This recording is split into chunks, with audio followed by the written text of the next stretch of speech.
Long ago, in the land of Persia, there was a man named Nehemiah. He served King Artaxerxes as a cupbearer. One day, Nehemiah received troubling news. The walls of Jerusalem were broken, and the gates were burned. When he heard this, his heart was filled with sorrow. Nehemiah wept, fasted, and prayed to God. He said, "O Lord, let your ear be attentive to the prayer of your servant, and remember your covenant with your people." Nehemiah did not stop at prayer. He carefully thought about what God wanted him to do. He prayed again, asking God for guidance and favor. With courage and humility, he approached King Artaxerxes.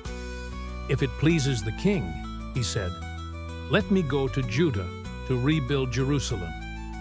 The king listened and granted his request, giving him letters for safe passage and supplies for the work. Nehemiah's heart rejoiced, for God had given him favor in the king's eyes. Nehemiah traveled to Jerusalem, and when he arrived, he quietly inspected the broken walls and ruined gates by night. He wanted to see the damage for himself before telling anyone of God's plan. His heart was heavy, but he prayed silently, asking God for strength. Then he said to the leaders and the people, "Come, let us rebuild the wall of Jerusalem, so we will no longer be a disgrace." The people replied, "Yes, let us start rebuilding." Every family worked on their assigned section of the wall. Men and women carried stones, worked with mortar, and labored together. Their hands were strong, their hearts were faithful, and their eyes were fixed on the task God had given them. The city began to rise again, brick by brick, gate by gate. But not everyone was happy.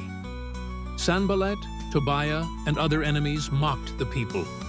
They laughed and said, "What are you doing? You cannot rebuild this wall." Nehemiah prayed to God and encouraged the people, saying, "Do not be afraid of them.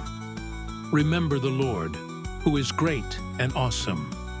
Fight for your families and trust in Him." The people were not discouraged.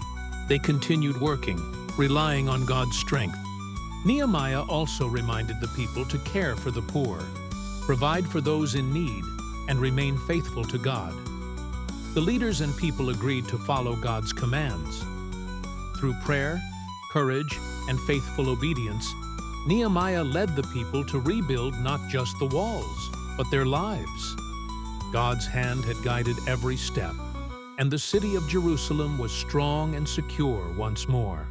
And so, the story of Nehemiah teaches us that when we trust God, pray, and work together with courage, even the greatest obstacles can be overcome. God's plans are always faithful, and He can restore what is broken when we seek Him with all our hearts.